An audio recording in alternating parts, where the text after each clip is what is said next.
ग्रामीण इथून आलेल्या सर्व पत्रकारांचे मी स्वागत करतो. आपल्या सर्वांना दिवाळीच्या खूप साऱ्या शुभेच्छा देतो. ही दिवाळी आपल्या सगळ्यांना आनंदाची, भरभराटीची आणि आरोग्यदायी जावो हीच ईश्वरचरणी प्रार्थना करतो. आणि जे माझ्यापेक्षा जे मोठे आहेत असे सगळे वडीलधारी पत्रकार असतील, जे माझ्या वयाचे असतील, अशा सगळ्यांची साथ, सहकार्य ज्या पद्धतीत मागील काही वर्षापासून आपल्या सर्वांची मला आहे, ही पुढे पण राहोत ही या निमित्ताने एक इच्छा व्यक्त करतो.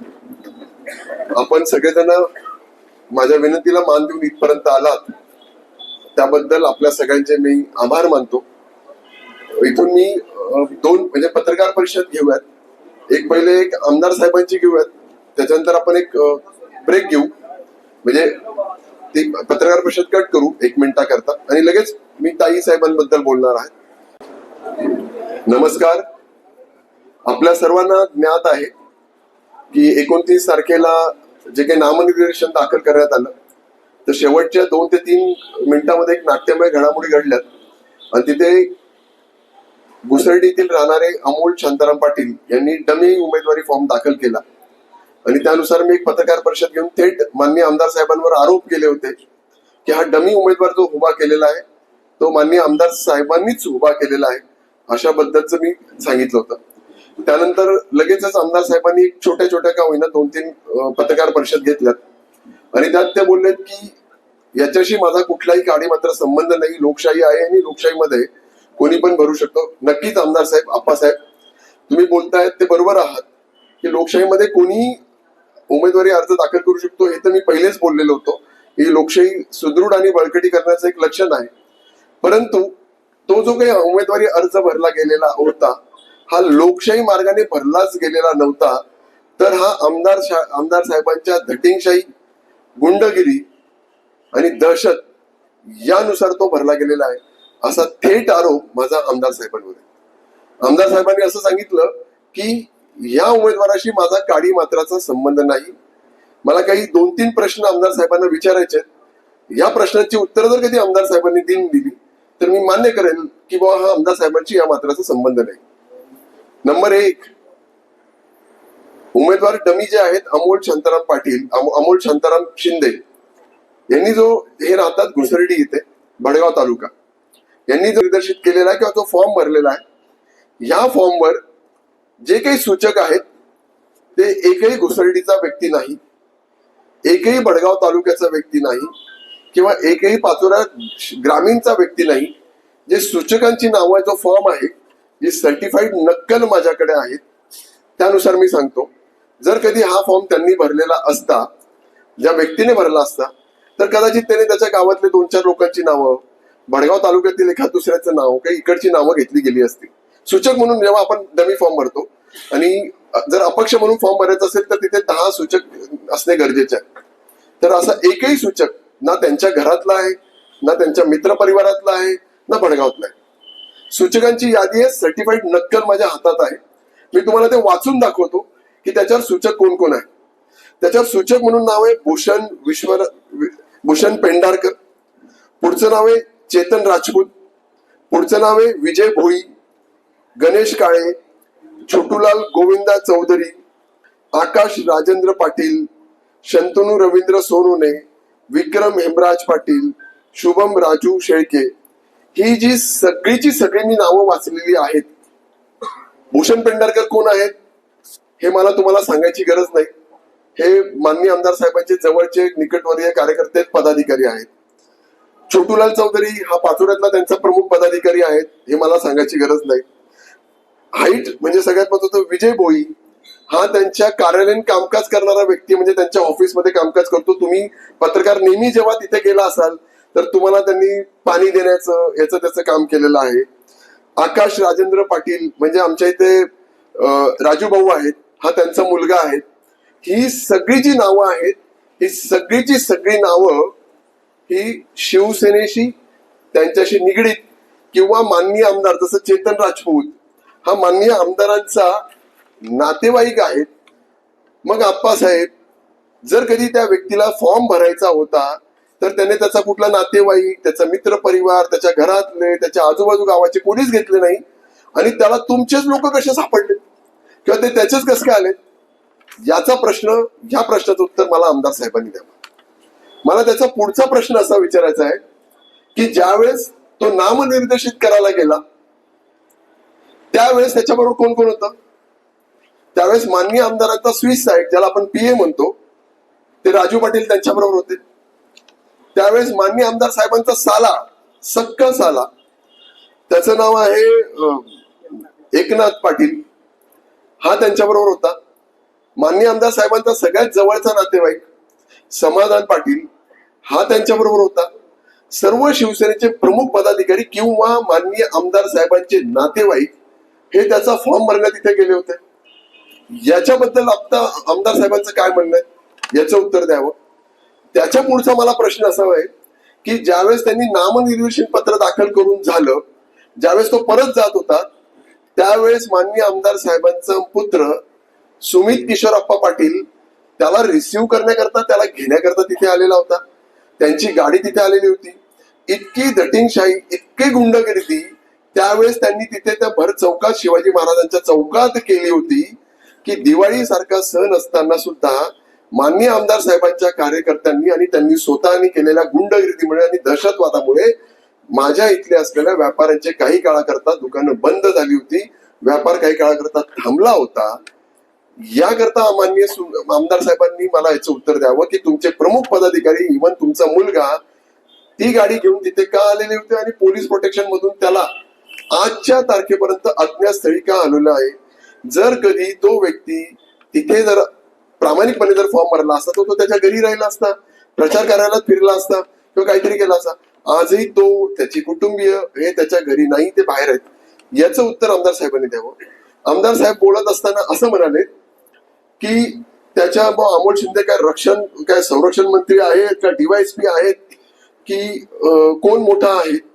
म्हणजे खरं तर ती जी पत्रकार परिषद जेव्हा मी बघितली त्यावेळेस आमदार साहेबांनी पहिले 2-3 वाक्य अमोल भाऊ शिंदे असं बोलत गेले आणि शेवटाला त्यांनी त्यांच्या संस्कृतीचं दर्शन देऊन टाकलं आणि शेवटी करत करत ते माझ्यावर भावड्या, खालच्या हीन दर्जाच्या पातळीवर त्यांनी माझ्यावर यथोचित सत्कार बोलत गेले.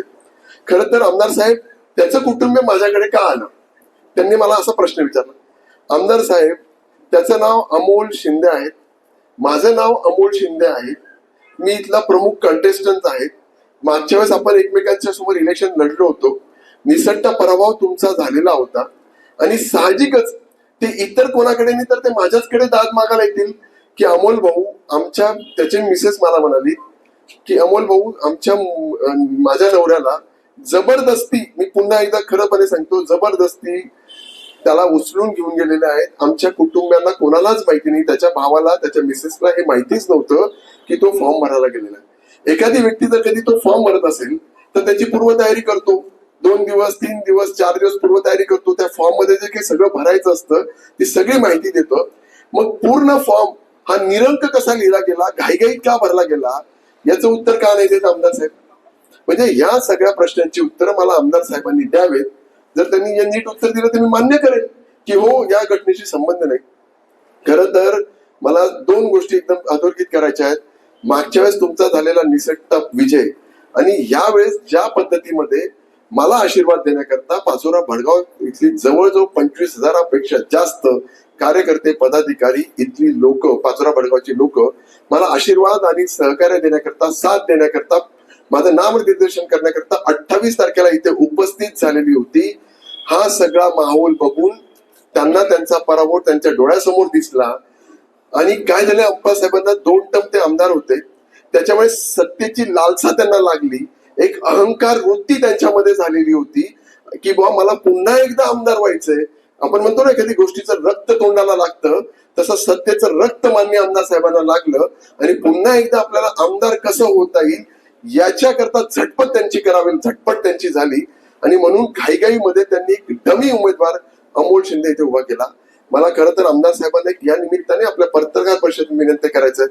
आमदार साहेब, मी मागे सांगितलं होतं की तुम्ही पहिला नाही तर शेवटून पहिला येणार आहेत.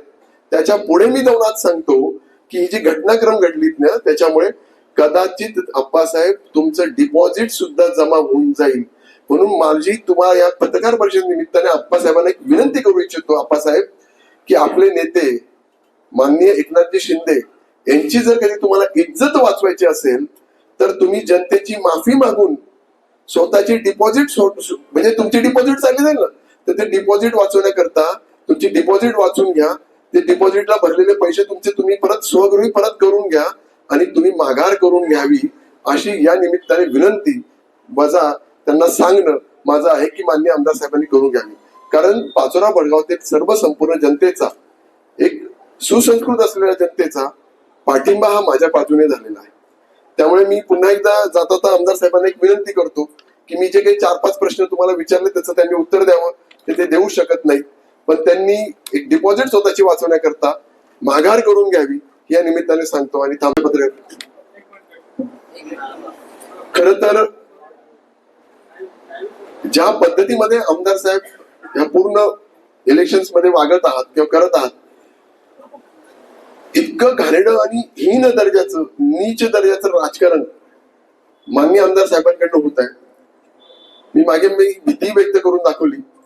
कदाचित जिंकण्याच्या ईर्ष्यापोटी इतकं खालच्या लेवलचं पाऊल ते माझ्या बाबतीत उचलू शकते. माझ्या जीवाला बरं वाईट का करता येईना, किंवा एकदम खालच्या आणि हीन दर्जाचे वैयक्तिक स्वरूपाचे आरोप सुद्धा ते माझ्यावर करू शकतील अशी सुद्धा शंका मला या निमित्ताने वाटते. खरं तर आमदार साहेब, मी तुम्हाला सांगू इच्छितो की खरंच तुम्ही जर मर्द असाल ना, तर मर्दासारखं यावेळेस इलेक्शन करून घ्या. दूध का दूध आणि पाणी का पाणी केल्याशिवाय मी राहणार नाही. मागच्या वेळेस मी तुम्हाला 2 चॅलेंज दिलेले होते, पण तुम्ही मर्दांगी दाखवली नाही. मी तुम्हाला म्हटलं होतं तुम्ही आणि मी अपक्ष लढून घ्या. मी तुम्हाला म्हटलं होतं की मैत्रीपूर्ण लढत लढून घ्या. त्या दोघंही तुम्ही केल्या नाही. पण असो, तुम्ही युतीकडनं लढत आहात, मी अपक्ष लढत आहात.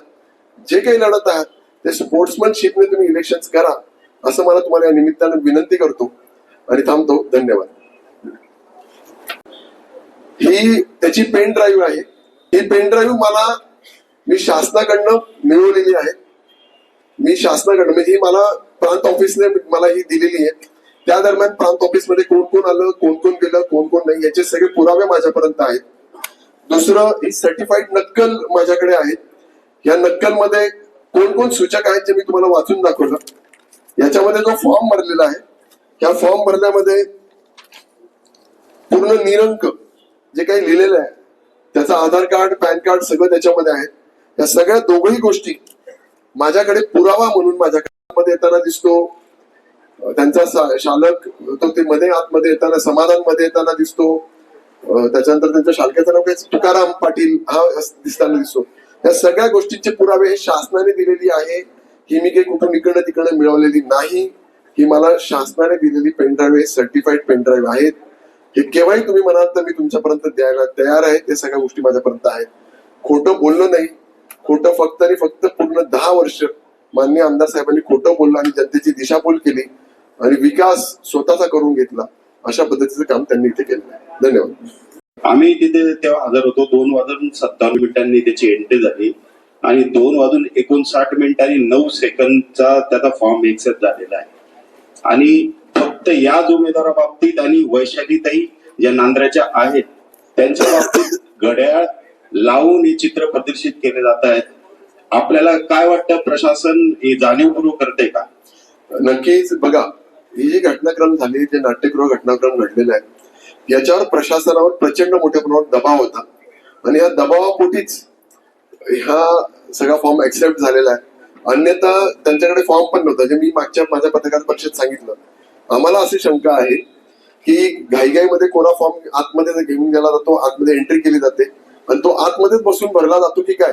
कारण फॉर्म भरून बाहेर यायला जास्तीत जास्त 15 मिनिटं लागतात नामनिर्देशित करायचंय. तर तुम्हाला 3 तास आतमध्ये काय करावं लागलं याच्याबद्दलच मला काही कळालं, लक्षातच आलं नाही की तुम्ही आतमध्ये गेले आणि 3 तास तुम्ही फॉर्म भरून बाहेर नाही आले. तर 100% प्रशासनात खूप मोठा दबाव होता. एक छोटीशी घटनाक्रम सांगतो की याबद्दलच आम्ही दाद मागितली होती. लगेच दुसऱ्या दिवशी फॉर्मची छाननी होती आणि आम्ही वकिलांमार्फत तिथे केलेलं होतं. 2 वेळेस आर्ग्युमेंट झाला. रात्री 1 वाजता त्याचा फॉर्म वैध ठरवला गेला इतका वेळ घटनाक्रम का चालला आणि एवढा वेळ का लागला हे प्रशासनाचं उत्तर हे प्रशासनात देऊ शकतं, याच्याबद्दल मी काही जास्त बोलू शकत नाही. धन्यवाद. ह्या मॅटरमध्ये मी कोर्टामध्ये गेलेलो आहोत, मी कोर्टामध्ये दाद मागत आहे.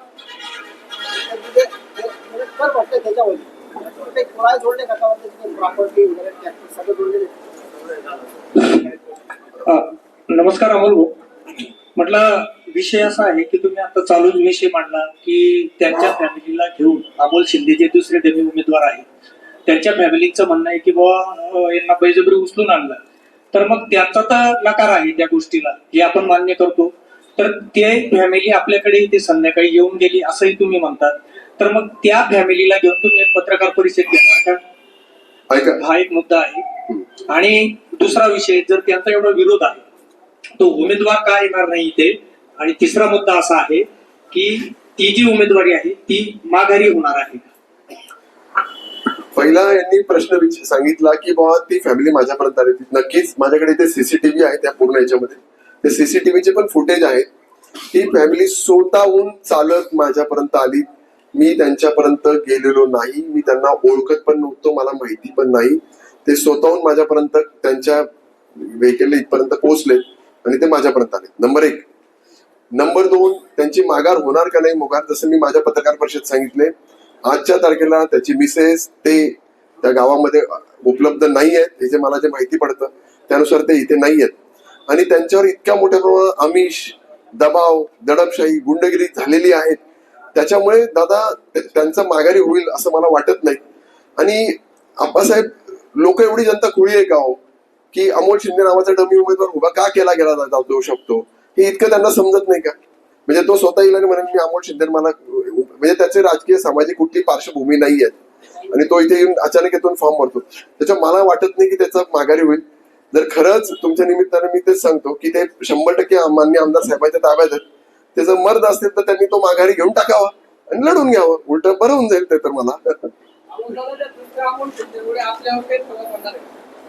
हे बघा, मला यांनी विचारलं की त्या दुसऱ्या अमोल शिंदेवर काही फरक पडेल का? 100% खरा अमोल शिंदे कोण आणि डमी अमोल शिंदे कोण ही जनता ओळखते. मला जनतेला सांगायची गरज नाही. उलट माननीय आमदार साहेबांनी या निमित्ताने माझा प्रचार प्रसारच करून टाकला, उलट जास्त लोकांपर्यंत मला पोहोचून दिलं, त्याच्याबद्दल मी माननीय आमदार साहेबांचे धन्यवाद देतो. आणि राहिला, जनतेला सर्व माहिती आहे मित्रा की खरा अमोल शिंदे कोण आहे, सर्वसामान्यांच्या सुखदुःखामध्ये अडचणीमध्ये कोण येऊन थांबलेला आहे, तर त्याच्याबद्दल मला वाटत नाही थोडा सुद्धा फरक पडेल का.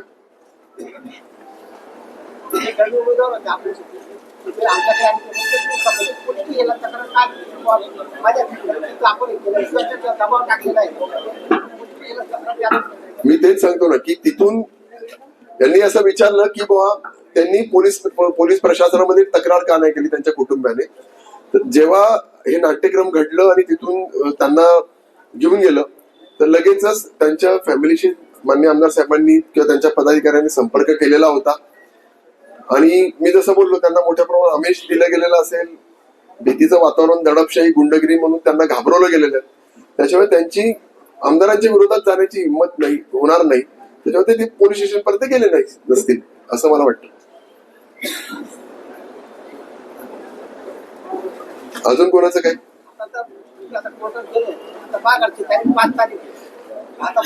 मी पुण्यात झालो.